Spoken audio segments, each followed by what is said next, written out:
Welcome everybody. We are discussing the chapter Plant Kingdom, chapter 3 of class 11th biology, and this is the second session of this class, and we have already discussed the classification system, classification of plant kingdom, characteristics, reproduction and economic importance of algae in our previous session. So today in this session we will discuss about the classification of algae.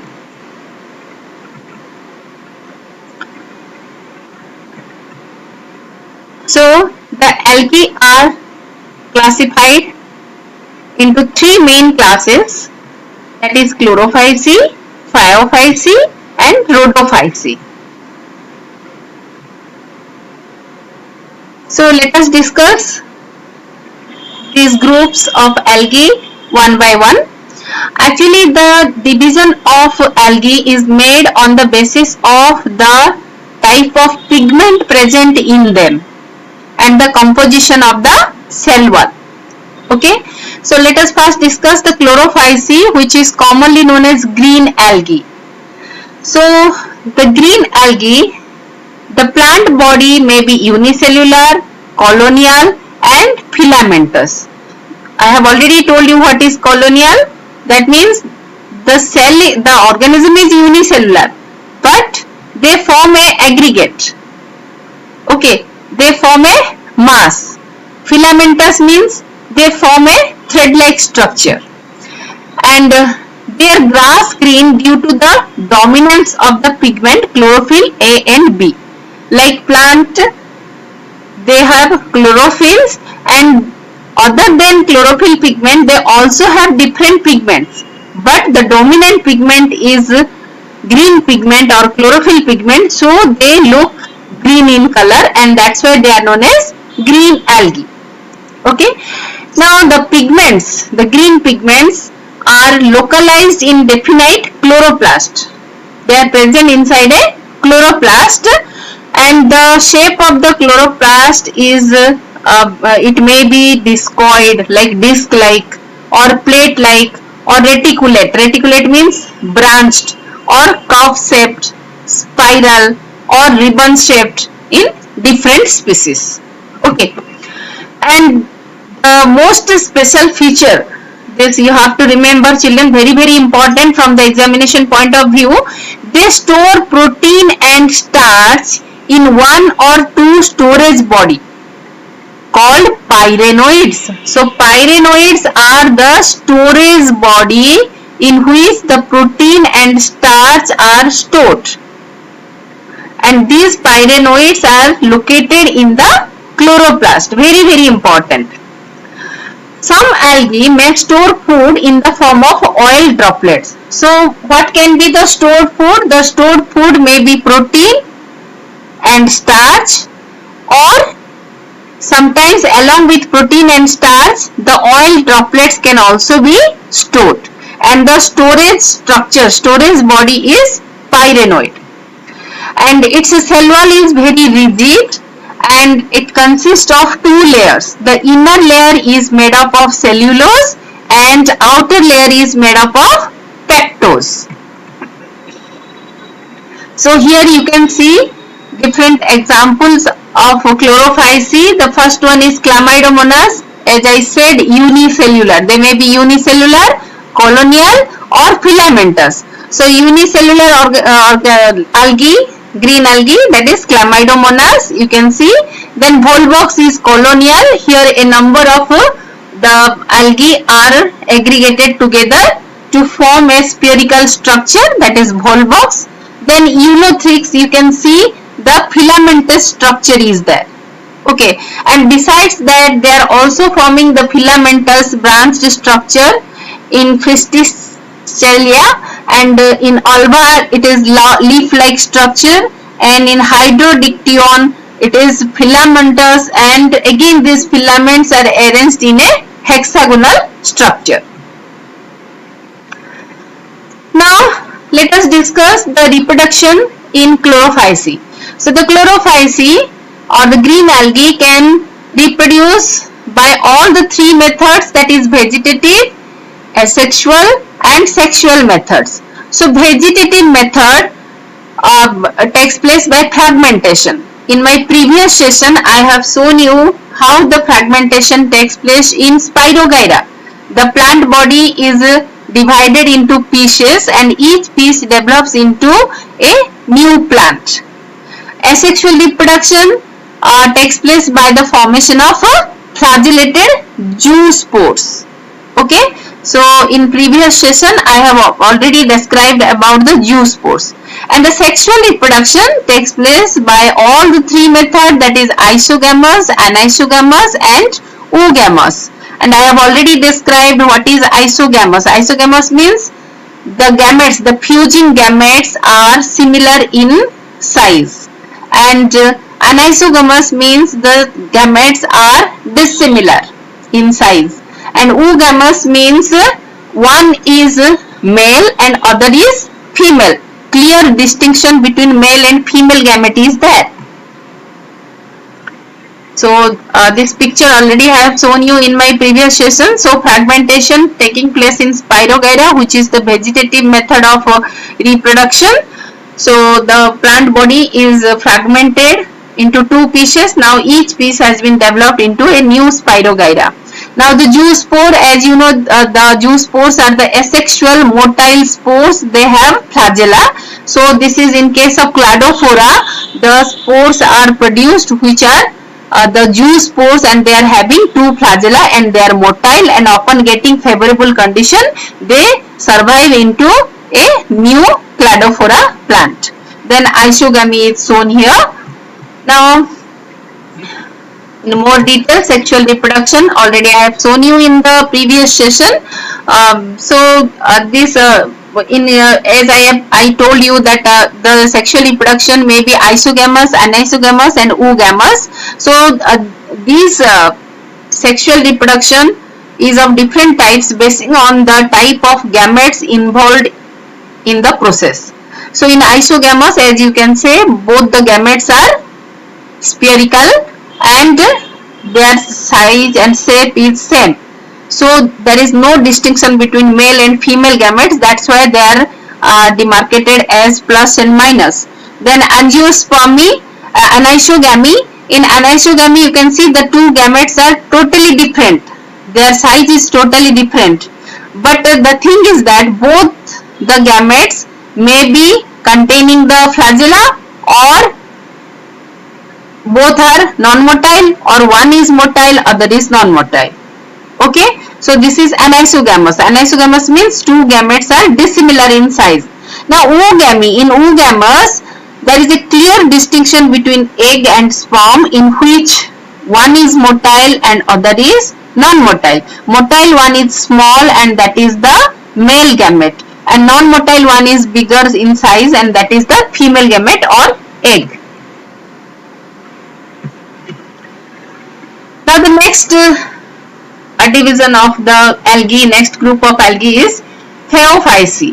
Phaeophyceae is found primarily in the marine habitats, and they are very big in size. Some of the members of these algae, this group of algae, are very big in size. They are even more than 100 meters height. For example, the kelp, which is profusely branched, and it is the filamentous form, and it has many branches, and its height is of 200 meters or more than that.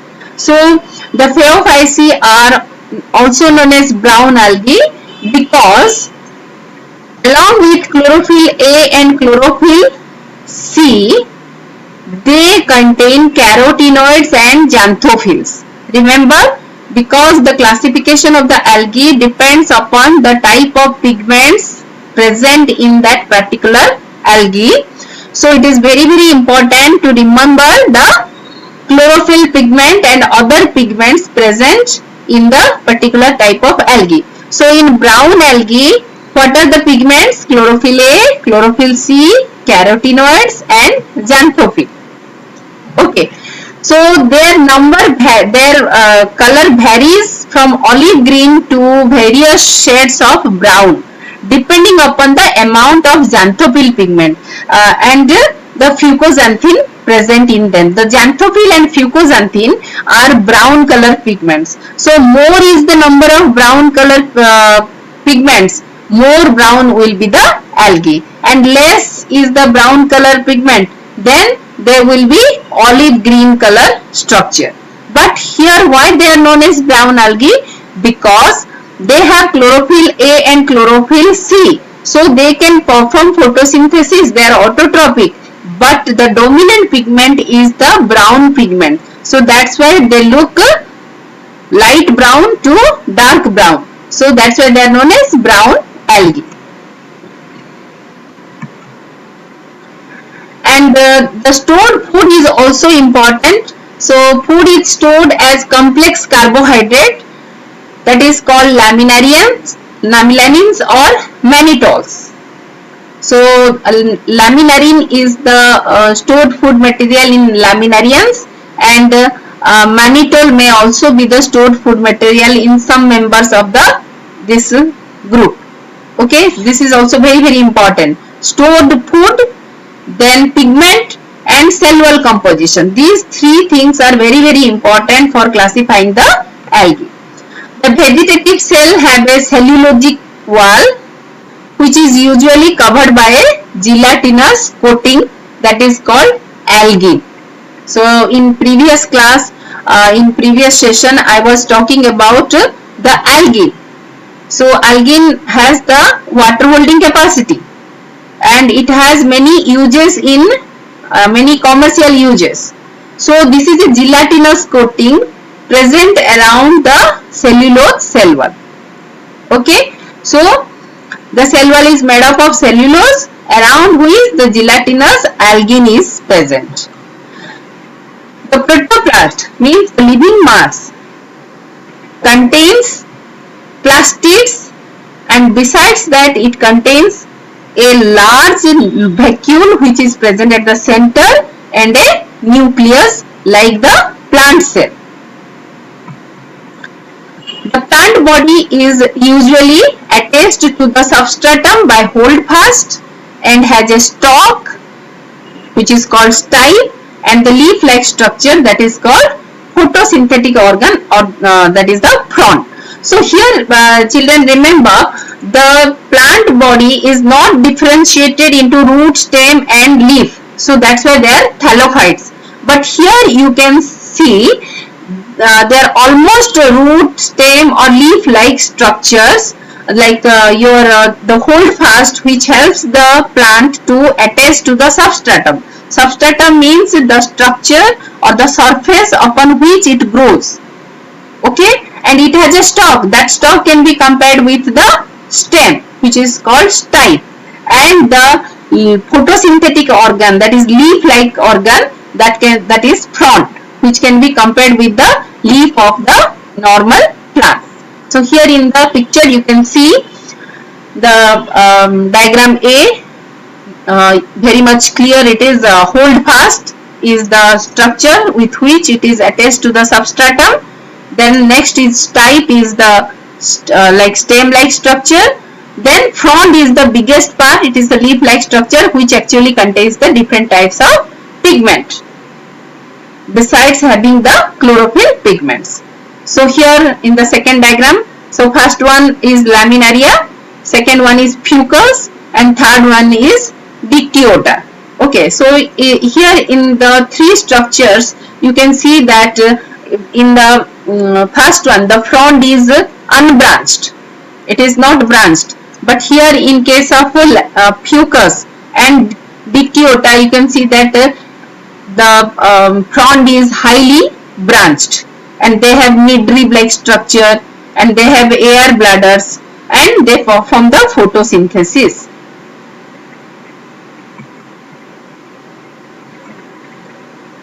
Then we will discuss about the reproduction in brown algae. So here also the vegetative, asexual and sexual reproduction takes place. Vegetative reproduction, like other algae, it takes place by fragmentation, and asexual reproduction like other algae takes place by zoospore formation, but here the zoospore is pear shaped. The zoospore is pear shaped and biflagellate. They are motile. Okay, and these flagella are not equal in size. One is longer, one is shorter. Okay, so two flagella are there, hence they are motile, but the two flagella are unequal in size and they are attached laterally to the spore. Okay, now come to the sexual reproduction. Sexual reproduction is again of three types: isogamous, anisogamous, or oogamous. Okay, and how the reproduction takes place, that I'll show you with the help of a diagram. But before that, you should know that the gametes which are produced during sexual reproduction are pear shaped. You know the structure of pear that we eat. So it is pear shaped, that's why it is called pyriform. The gametes are pyriform and they bear two laterally attached flagella. This is very important. Pyriform gametes or pear shaped gametes which bear two laterally attached flagella. Okay, and the common examples are Ectocarpus, Dictyota, Laminaria, Sargassum and Fucus. So here we'll discuss the life cycle of one common brown algae, that is Fucus serratus. So here you can see that from below, let us start. The plant body is the sporophyte. Okay, so now you can see that from the sporophyte, look towards the right side. Towards the right side you can see that the two reproductive structures are there.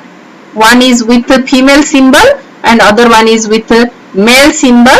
So female symbol structure, reproductive structure is called receptaculum, and the male symbol or the male reproductive structure is called conceptaculum.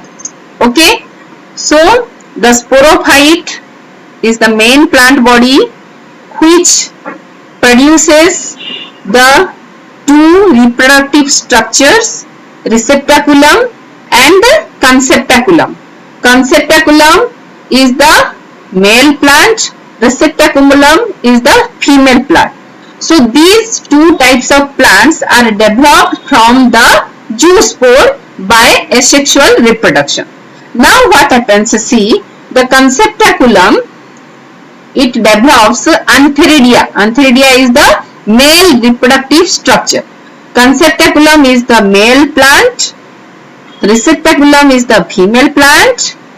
The male plant bears the or produces the male reproductive structure, that is known as antheridia, and the receptaculum produces the female reproductive structure, that is called oogonia. Okay, now this antheridia produces, by meiosis, it produces the male gametes. You can see the male gametes are flagellated. One, as I said, one flagella is smaller and one flagella is larger, and they are present laterally on the male gamete. Okay, but the oogonia produces the egg, but the eggs are non-motile. So when eggs are non-motile and the sperms are motile or the male gametes are motile, then what will be the type of sexual reproduction? It will be oogamous type. So here the egg cells which are produced from the oogonium are not motile, they don't have flagella. Now the antheridia, when it bursts, it releases the male gametes. That male gametes migrates to the female reproductive structure, that is oogonium, inside which the egg cells are present. Now the flagellated sperm cell fuse with the oogonium. So here in the picture, यहाँ आप देख सकते हैं, here in this picture, my cursor is there. Many sperm cells are attached to the egg cell, but only one sperm cell or male gamete will fuse with the egg cell. So then come to the next diagram.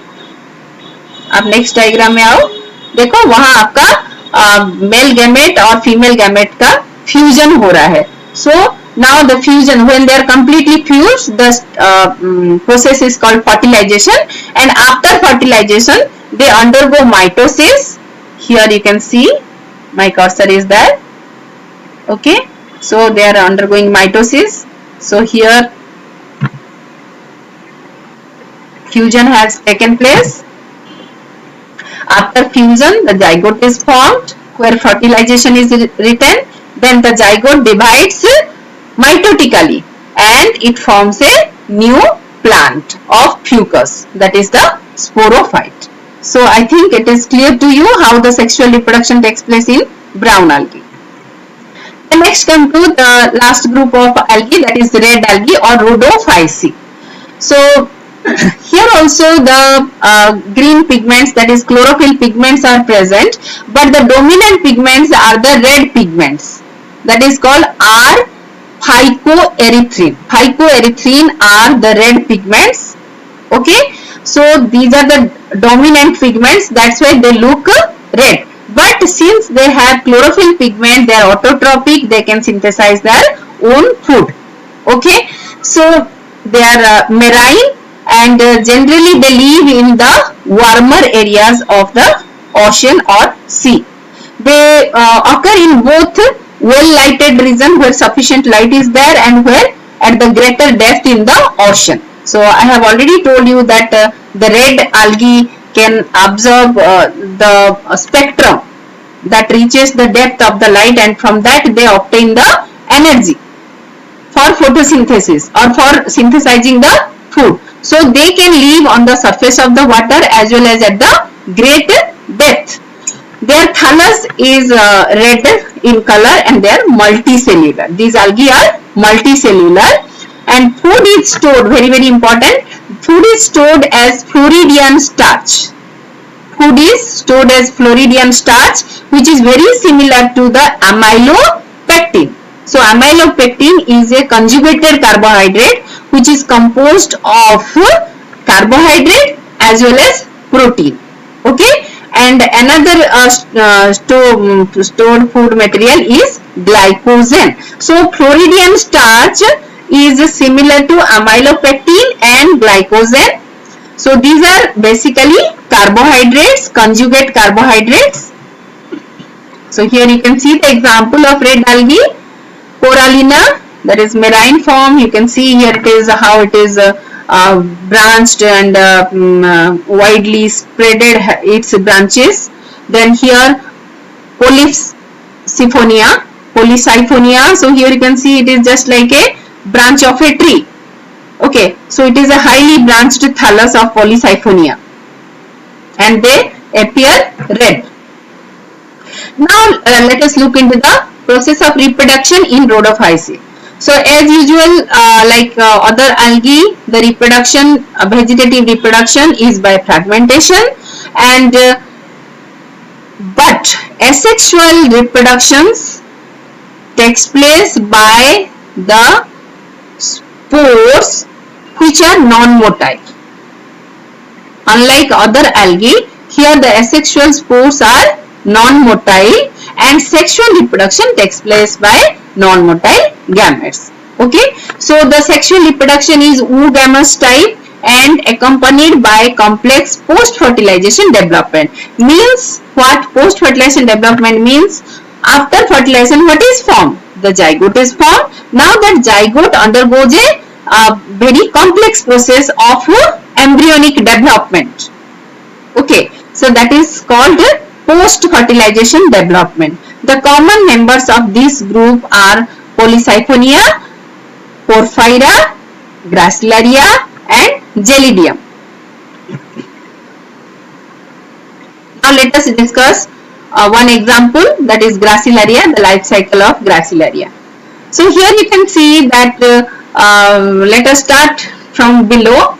आप नीचे से देखिए, नीचे आपका सबसे that branched tree like structure is there, which has the spore producing structure, and that spore producing structure forms the spores. So that spores are called tetraspores, but these spores are non-motile. So the red color, so towards the left side, see the left side arrow. So red color dotted structures are the spores produced by the sporophyte. That is, the plant body is called tetrasporophytes. So now it produces tetraspores. The spores which are produced are called tetraspores, which are non-motile, the asexual spores. Now this tetraspore develops into male plant and female plant. Now the male plant is called male gametophyte and the female plant is called female gametophyte. Now you can see that the male plant, that is the symbol with a circle and an arrow, is the male plant. The male plant produces the non-motile gametes which can be carried by air or by water current, and it falls on the reproductive structure of the female plant. Okay, now when it falls, you can see that the male plant is called gametophyte, whereas the female plant is called carposporophyte. So here, after fertilization, a structure is formed that is called zygote. Okay, so here you can see the plant that gives rise from the spore, that is from the fertilized zygote, is called carposporophyte.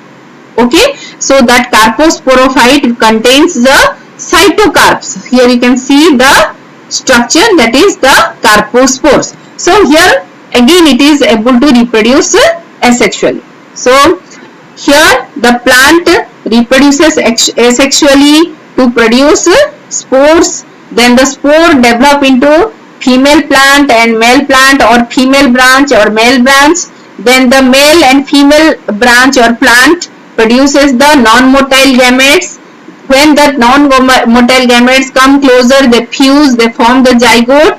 Then the zygote develops into a plant that is called carposporophyte. So this carposporophyte again produces the spores which are diploid, and this diploid spore develops into tetrasporophyte. So you need not remember these carposporophyte and tetrasporophyte, these names. Only for the understanding purpose I have given this life cycle of Gracilaria. So this is how the gametes are produced. Then the gametophyte develops into sporophyte, and again sporophyte by producing the spores develops into gametophyte. So here the table I have taken from your textbook. So here the division of algae, there is 3 divisions are there: chlorophyceae, phaeophyceae and rhodophyceae. And as I said you that what are important here, the major pigment, stored food and cell wall are very important, or the basis of classification of the algae. Okay, and besides that one more feature is added here, that is flagellar number and position of the insertions. Okay, so flagella कितना है और कहां पर है, lateral है या terminal है, और दोनों इक्वल है या अनइक्वल है, that is also important. Okay, so you have to memorize these. If you can memorize this chart, then you can easily represent the divisions of algae and the characters of algae, and you have to remember the common methods of reproduction, that is vegetative, asexual and sexual reproduction, but the differences in the asexual and sexual reproduction in the among the 3 groups is need to be memorized. Okay, so children, with this this session is over. In our next session we'll discuss the bryophytes, the next division of the plant kingdom. So thank you for watching this video, and while watching the video, children, you please note down your doubts and post your doubts in the comment section. So when in every week, once in a week I go through the comments, and if here any doubt is posted there, then definitely I am giving the answers to that. So you can post your doubts, and thank you for watching, And if you have not yet subscribed my channel, please subscribe, like and share. Once again, thank you.